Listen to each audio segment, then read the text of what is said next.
Hello everyone and welcome back. In today's video we shall consider the next topic under the basic principles of toxicology, that is acute, subacute and chronic toxicity studies. Okay. Now before going into the actual tests which are carried out in these three aspects, that is acute, subacute and chronic tests, let us have a brief introduction about why such toxicity tests are required, what is the need, why do we have to perform these toxicity studies and under what context we need to perform these, what are the requirements of these particular toxicity testing. Okay. So all these aspects we shall cover before going into the actual testing. Okay. Now what is the need? So a big question is, why do we need to carry out these toxicity studies? Okay. So the main purpose of these toxicity studies is to assess the risk to the human health. Okay. So what are those potential dangers or what are those potential deleterious effects which may be produced when the human beings are exposed to such a chemical? So what are the risk factors which are involved? Okay, or what are the probabilities of such effects being produced in the human beings? How safe your drug is to be given to the human beings, or how safe is that chemical under question when it is exposed to the human beings, or it comes in direct contact with the human beings, or if the ingestion is taking place. Okay. So to assess the risk we need to carry out these toxicity testing. Now supposing if you develop a new chemical which is supposed to be introduced in commerce, or a particular chemical is being developed for the possible introduction in the commerce. Okay, so such type of drugs are mainly subjected to the toxicity testing. For example, if you are developing a new drug, a totally new chemical, so you need to carry out these toxicity testing of such chemicals which are supposed to be used by the human beings, which are supposed to be introduced in the commerce, which are supposed to be regularly used. Okay. So such type of drugs or such type of chemical, you need to study what are those different potentials for it to cause any deleterious effect. It may not necessarily be a drug which is utilized for treatment of a particular condition. It may be any chemical, any raw material, which may be handled by human beings. So what are those different probable chances of toxicities being developed? So such kind of tests are carried out first in the animals and then they are extrapolated to the human beings. Even such studies are carried out for the drugs which are supposed to be introduced in the human beings. Okay. So they also need to undergo these toxicity testing before they are introduced into the human beings. Okay. Even apart from such chemicals, if at all it undergoes some metabolic processes or degradation processes, if it results in development of certain waste products, okay, which may be released by certain industries. So what are the chances of such waste products produce such kind of toxicity in the human beings? Because ultimately they will go out in the environment. So what are the probabilities of exposure and what are the chances of the toxicity being produced? So these needs to be tested. Even if a particular product or if a particular chemical, it undergoes certain metabolic changes, if intermediates are produced, so for such substances also you need to carry out these toxicity testing. Now mainly these toxicity testing, it can be divided into two types. Okay, two types of tests are done usually. The in vivo test, okay, usually these are done in the living organisms. Okay, so these can be further divided into acute, subacute and chronic effects. Okay, so testing are done, different tests are available. Okay, acute test or subacute test and chronic. So obviously from the name it can imply the exposure which is given. Okay, acute means something which is short lasting. So short term exposure, maybe a single exposure is given. Subacute, little bit lengthy exposure will be there. And chronic means it will be a prolonged exposure to that particular chemical. So accordingly the tests are designed, okay, and devised, and these are performed. Okay, so in vivo tests generally are done in the experimental animals. Then the next type of tests which are done is the in vitro testing. Okay, for say for example genotoxicity or cell transformation. Apart from these, there are several other types of tests which are available. Okay, now usually in vivo tests involves the animals. Now the ethical concerns, they have imposed certain restrictions upon use of animals. In earlier days, a number of animals were being utilized for toxicity testing. Okay, just because they are animals, you just can't use any number of animals, or any type of test cannot be conducted in the animal. So nowadays the rules and regulations, the CPC-SCA has imposed certain guidelines which you need to follow, wherein you need to handle the animals in a humane manner. Just because they are animals, you just can't handle them anyhow, or you can't expose those animals to the excessive pain or stress. There are certain guidelines which you need to follow. Okay, so for that matter, for ethical purpose, nowadays a lot of alternative tests have been developed. Okay, we will come to those alternatives also. Alternatives have also been developed to the in vivo tests. Okay, so nowadays reduction in the number of animals being used or exposed. The main intention is to reduce the stress or the toxic effects to be imposed in the animals, because in certain tests the animal may ultimately die. Okay, mortality also is produced. Okay, so in order to avoid that, a lot of alternative tests have also been developed. There are certain in vitro tests which are also available to study certain toxic effects. Okay, say for example genotoxicity or cell transformation. Apart from these, there are certain specialized tests also which are carried out, okay, to study the neurotoxicity, okay, or teratogenicity of a particular chemical. This can also be studied. Okay, so certain specialized tests are also available. Now, when you are carrying out these toxicity tests, what is the reason why you are doing it?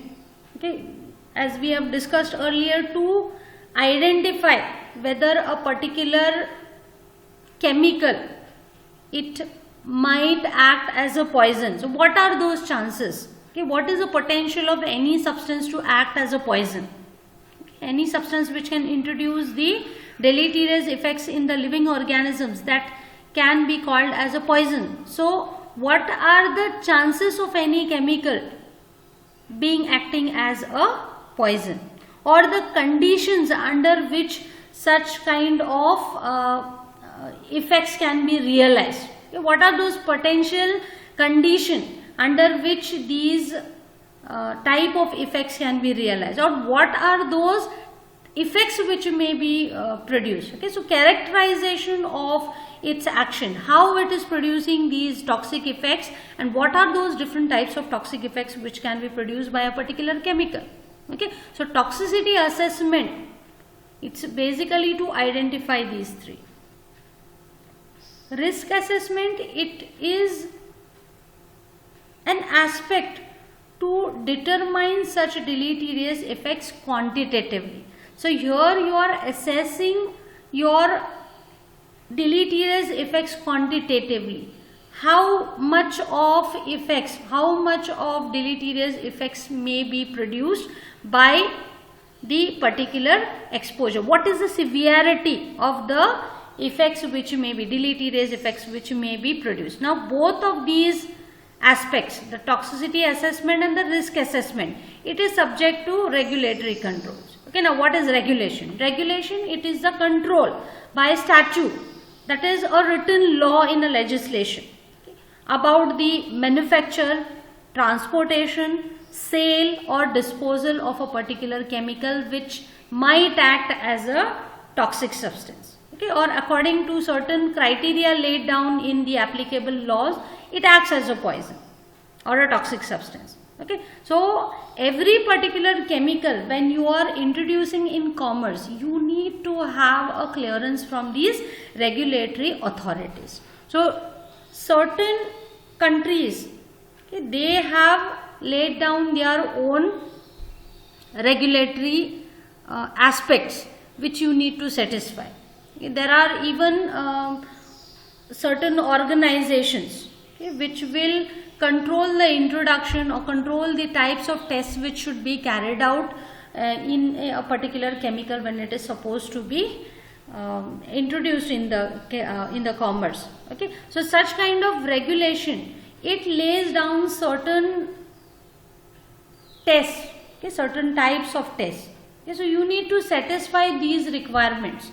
Okay, and only if these regulations are satisfied, you can introduce that particular chemical into the commerce. Okay, or you can go for the manufacturing or transportation or sale or disposal. Okay, disposal of any kind of chemical into the environment. So you need to follow certain safety aspects. So these are laid down by the regulatory bodies, and you need to satisfy those, and then and only then these kind of chemicals can be introduced. Okay, now coming to the chemical testing or the toxicity testing, these are done in the experimental animals usually. Okay, so to find out whether your drug is safe in the human beings, initially these are exposed to the experimental animals. So there are particular species into which you should introduce your drug, observe the animals for a stipulated period of time, and then depending upon the outcome, you can justify whether your chemical is safe or no. You know why you need to do these toxicity testing in the experimental animals. Why can't you give it directly to the human beings? Okay, that's because merely studying the structure activity relationship, it's very difficult to extrapolate the outcome to the human beings. Okay, nowadays certain in silico tests are also available to predict the toxicity of a particular compound, but extrapolation to the human beings is still questionable. Okay, so in certain situations you need to carry out these toxicity testing in the experimental animals, of course by taking proper permissions and by following a particular protocol. Okay, so initially you may have to carry out these tests in the experimental animals. Now why not go for directly the human data? Okay, in certain situations like deleterious effects such as irritation, nausea, allergies, odor evaluation, or certain higher nervous system functions. Okay, so directly going for the human data, it has a lot of ethical reasons. So for that matter, you cannot perform the experiments directly in the human beings unless and until you have the safety data of the particular chemical in the experimental animals. Even sometimes the occupational exposure data is also obtained. Okay, like in several situations wherein the person goes out for a work. Okay, so at the workplace, the amount of exposure to a particular chemical that person is getting. So depending upon that, what are the types of effects which are produced in that particular worker. So from such data also can be obtained, okay, from the occupational exposure. Okay, but this have certain limitations. Okay, so for that matter, you need to carry out the testing in the animals, okay, because here multiple exposure is quite common. Okay, and you can't predict the amount of exposure in different workers. Okay, so you just cannot generalize the data which you obtain from such kind of exposure, occupational exposure. Okay, so also the experiments in the human beings, these also have to be carried out under carefully defined conditions. Okay, so for that matter, first of all, before going into the human beings, testing in the human beings, you need to test the drug in the experimental animals. Now, when you carry out a particular test in the animals, you need to extrapolate whatever is your outcome. You need to extrapolate it to the human beings. Okay. Now, these extrapolation, these have certain advantages and certain disadvantages. Okay. When you extrapolate a particular data from the animals to the human beings, there are certain merits and demerits when you do this. Okay. Now, what are the problems in this extrapolation? First of all, there are differences in the metabolic pathways. When the animals and the human beings are compared, metabolic pathways are different. The dermal penetration may be different. The mode of action, the mechanism of action may be different. Okay? The way by which the drug is handled. Okay? So there are certain other factors also. The way by which it gets exposed and the way by which it enters the body, that is totally different. The way by which the drug or the chemical may be handled by the human beings, that may be different. So there are a lot of differences. There are differences in several systems of the body also. Okay, it's not the same as in the human beings. The systems which are present in the rats or mice, these are not same as those which are present in the human beings. So there are certain basic differences also. So you just cannot extrapolate these results which you obtained in the animals to the human beings. Okay? So you need to be very, very careful while you do these extrapolations. Whereas there are certain advantages also of such extrapolation. That is the possibility of defining the genetic constitution. That's very easier nowadays. Okay? Even their amenity to controlled exposure. Okay? The way you want, you can control the exposure to the animals, whether it should be orally, dermally, inhalation method and all. Okay? You can plan for that. The study designs, depending upon the study design. The control duration of exposure. You can control the duration of exposure. The possibility of detailed examination of all the tissues following the necropsy. Necropsy is isolation of the vital organs from the animals. Further, you can preserve them and carry out the detailed examination. The histopathological studies can be done so that you can predict the type of effects, the deleterious effects which are shown on the vital organs of the animals. Okay, so you can predict such kind of effects may be produced in the human beings. Okay, so these are the advantages of the extrapolation. Okay, now what are those different types of tests which you need to perform? Now, as I have told you earlier, the types of tests, these will totally depend upon the regulations which are imposed under a particular law. Okay, so certain statutory body or regulatory bodies, they will put forth certain regulations which you need to follow. So as per that, as per the law, there may be requirement of certain minimum number of tests or certain types of tests which needs to be performed on a particular chemical. So particular set of tests may be required depending upon the predicted or actual use of the chemical, or the predicted or actual route of exposure, or depending upon the physical chemical properties of that particular substance under question. Okay, so different types of tests may have to be performed. Okay, now let us see what are those different types of tests which needs to be performed. Okay, basically these may be divided into three categories. Okay, apart from these, there may be specialized tests also which might be a requirement depending upon the chemicals which are under study. Okay, so coming to the first one, that is the chemical and physical properties. Okay, now actually to study the physical and chemical properties, Here actually the toxicity testing is not done. Okay, but you need to know that particular substance.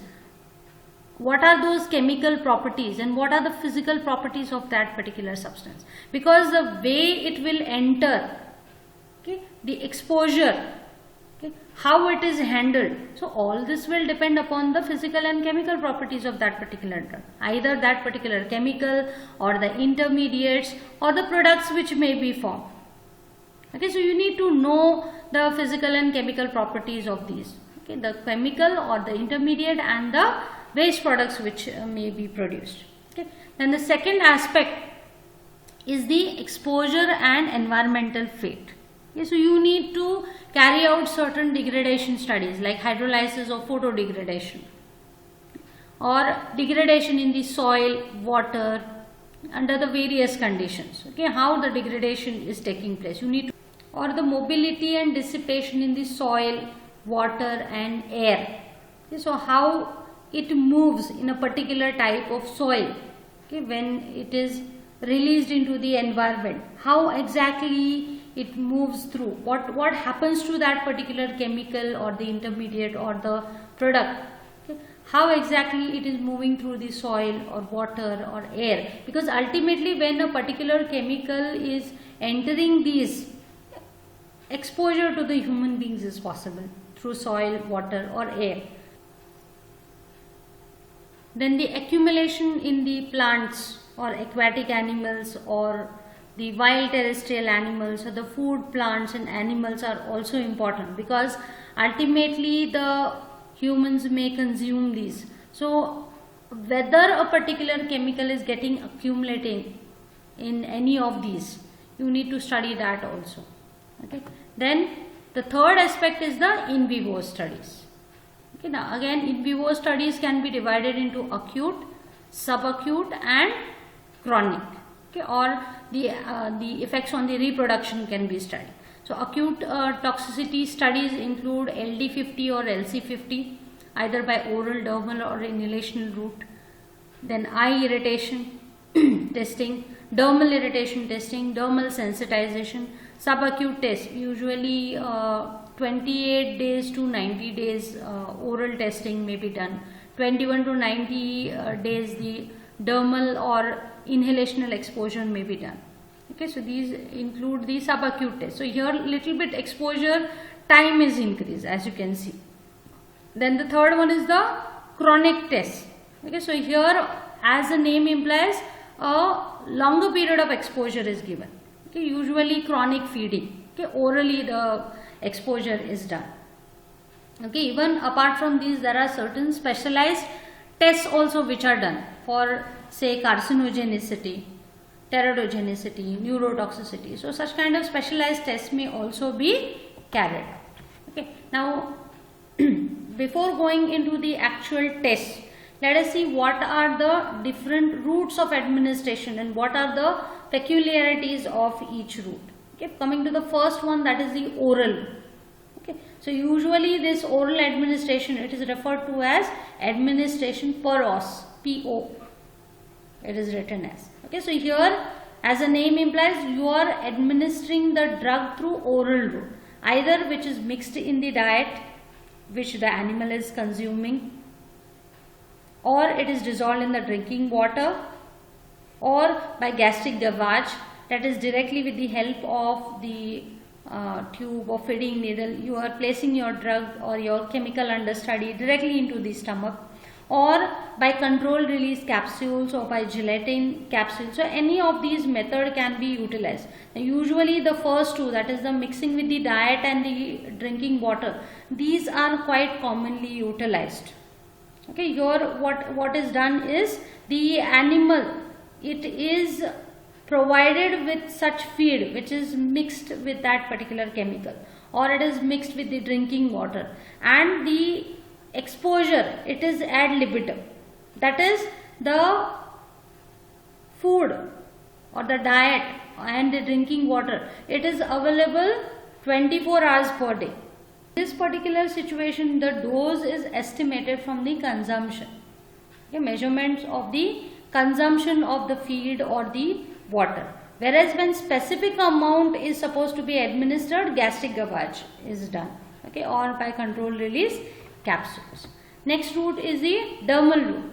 Okay, so this is required, this route of administration is required specifically for those chemicals which may be absorbed through the skin, okay, or for studying certain chemicals which may be responsible for skin irritation or photosensitization.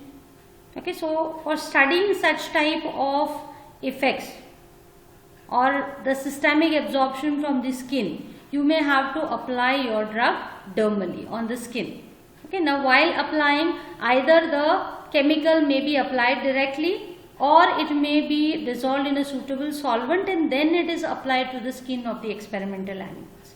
Okay, but before applying, you should take care that the hair has been removed by clipping. So wherever you are exposing in that particular area, you should remove the hair and then you should expose it to the chemical, that particular area. Okay. Next route is inhalation. Okay, so there are certain chemicals which might enter the organism through air, okay, through inhalation. So certain substances which are released in the atmosphere, certain gaseous substances or certain particulate matter, they may enter the respiratory tract to act as potential toxicant. Okay, so for that matter, you need to carry out the inhalation toxicity studies. So these are done in specialized inhalation chambers. Okay, so this particular specialized inhalation chambers, they have a complete system containing an apparatus for the generation of aerosol particles or dust or gas mixtures which have a definite composition and a particular particle size. There is a chamber for exposure of experimental animals, and apart from these there are sampling apparatus for determination of the actual concentration in that chamber. What is the actual concentration? Okay, so everything is done under a controlled manner. The exposure, the time of exposure and the particulate matter. Usually the particle size which is aimed is 4 microns, because if you go higher than this, then usually the particles of greater size, they will start settling, and due to the ciliary actions these will be removed out.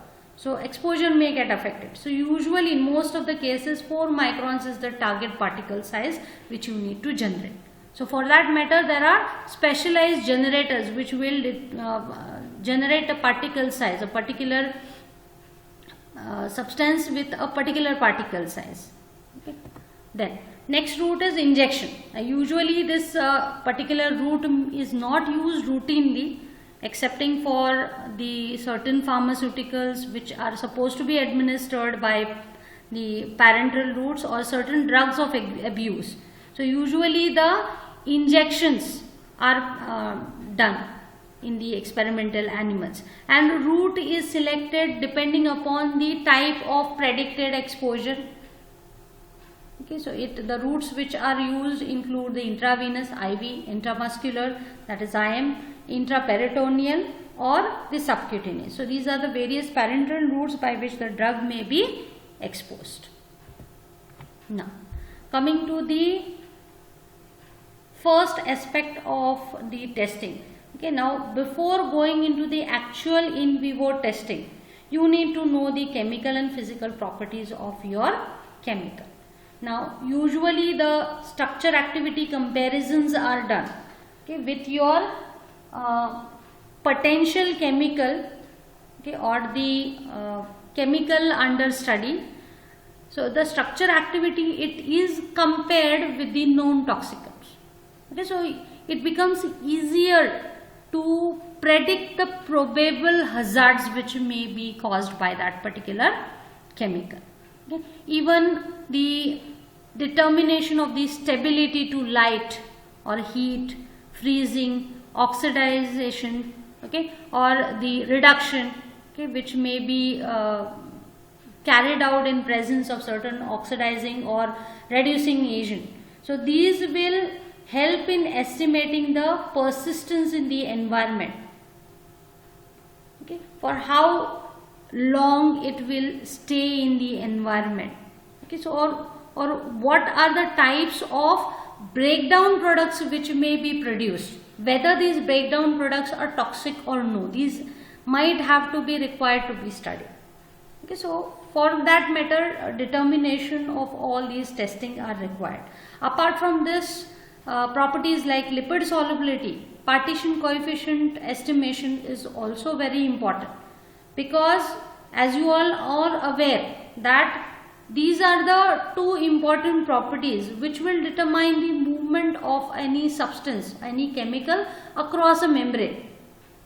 Okay, because there are a lot of membranes to be crossed. As a substance enters the human body, it needs to cross certain membranes, right? Certain hurdles. We have seen under the pharmacokinetics, we have seen that every pharmacokinetic aspect, absorption, distribution, metabolism, excretion, all these involve movement of a drug across a membrane. So movement across a membrane, these are very important factors for any substance to move across a membrane: lipid solubility and the partition coefficient. So these will help in determining the rate of uptake and the persistence of the substance within that living organism. Okay, for how long it might stay. So you can predict from these properties. Apart from these, vapor pressure studies also will indicate whether the respiratory system is the probable entry point of your drug or your chemical under study. So also a very important aspect as to why you should understand the physical and chemical properties of a particular chemical is in order to develop a suitable analytical method. Now when you are studying the toxic effects of any chemical, you need to develop certain analytical method, right? Okay, so unless and until you have the analytical method, you will not be able to predict any data which you obtain. Okay, or you may not have be able to predict the type of effects, because you need to quantify your substance, okay, in different biological fluids maybe. So you need to develop an analytical method for a particular chemical. So unless and until you know the physical and chemical properties of your substance, you will not be able to develop any analytical method. So that's very important. Okay. Then next aspect is the exposure and environmental fate. So these are also quite important, okay, because it will help in prediction of possible exposure. The environmental fate or how it moves, it will help you to predict the possible exposure, how it will get exposed. Say for example, the chemicals which are released into the environment, such as pesticides. So such type of pesticides, what are those different ways and means by which it is moving into your environment? So whether when it is released in the soil, how it is behaving in that particular soil, what are the chances of that particular pesticide entering into their the water bodies. Okay, so that's very important, because there are chances of exposure again.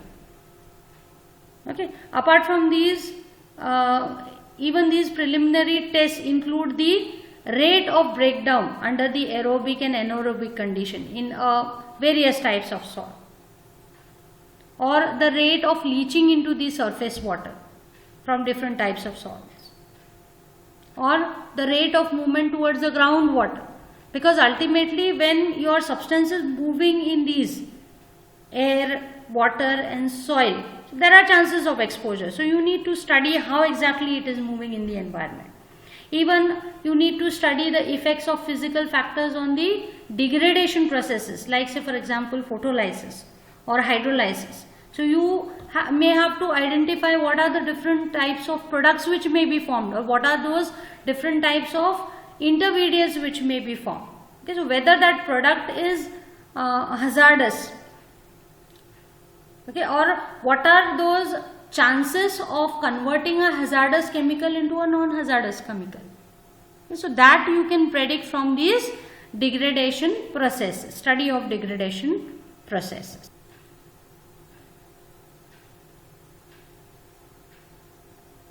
This is the reference. In the upcoming lecture, we shall continue with the in vivo test for the toxicity. Thank you for watching.